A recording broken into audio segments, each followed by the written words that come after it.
Selamat pagi pemirsa, seputar info kembali hadir di sela-sela aktivitas Anda, bersama saya Hendry Purwanto.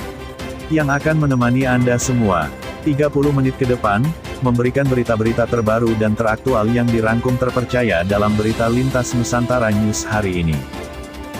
Anggota fraksi PDIP DPRD DKI Jakarta, Gilbert Simanjuntak mengkritik pernyataan Kepala Dinas Perhubungan, Dishub DKI Syafrin Liputo yang menyebut, pembangunan proyek lintas raya terpadu, LRT, Jakarta tersendat regulasi. Padahal, kata dia, dalam berbagai rapat dengan Komisi B DPRD sebelumnya, tidak pernah ada pernyataan tersebut pada era Gubernur Anies Rashid Baswedan.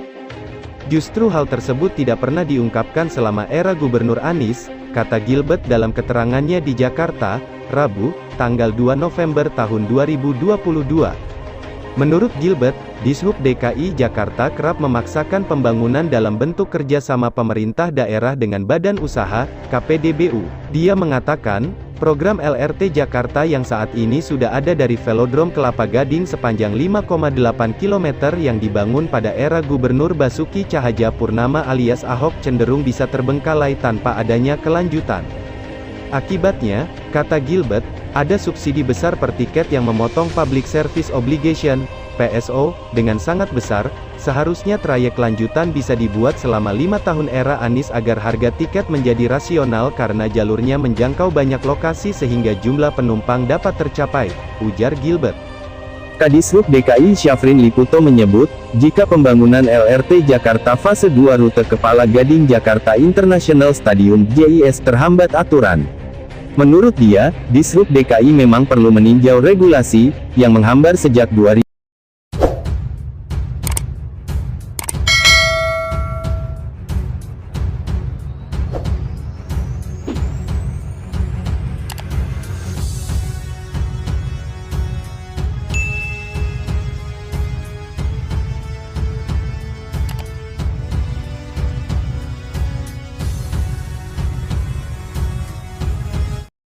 Penjabat Gubernur DKI Jakarta Heru Budi Hartono mengatakan, pihaknya belum bisa memastikan kelanjutan dari proyek pembangunan LRT Jakarta Fase 2 pada tahun depan.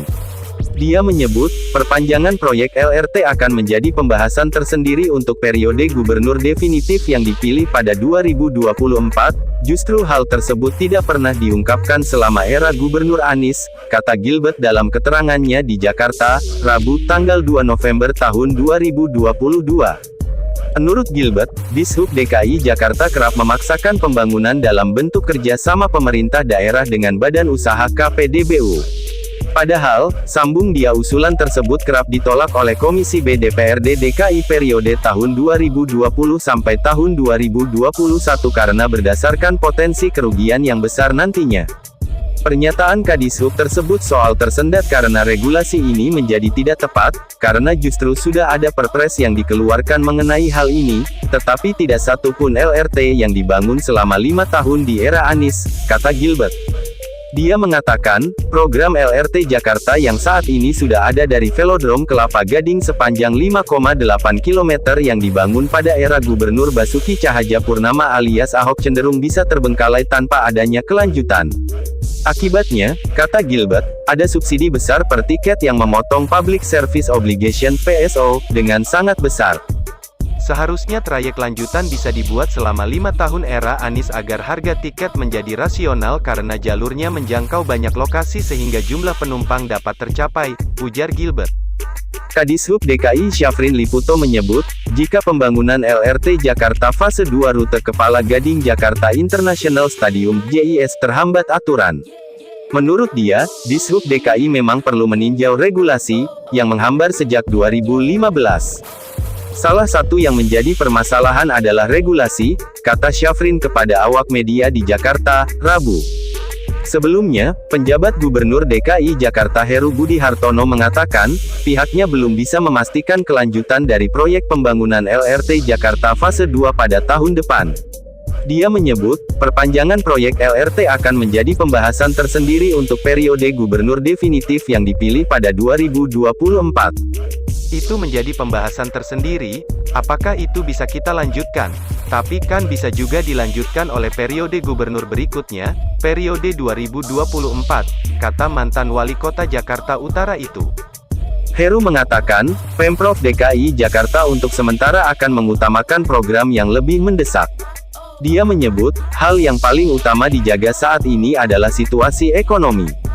Berdasarkan informasi, dalam rencana APBD 2023, Pemprov DKI tidak mengajukan anggaran untuk pembangunan LRT fase 2.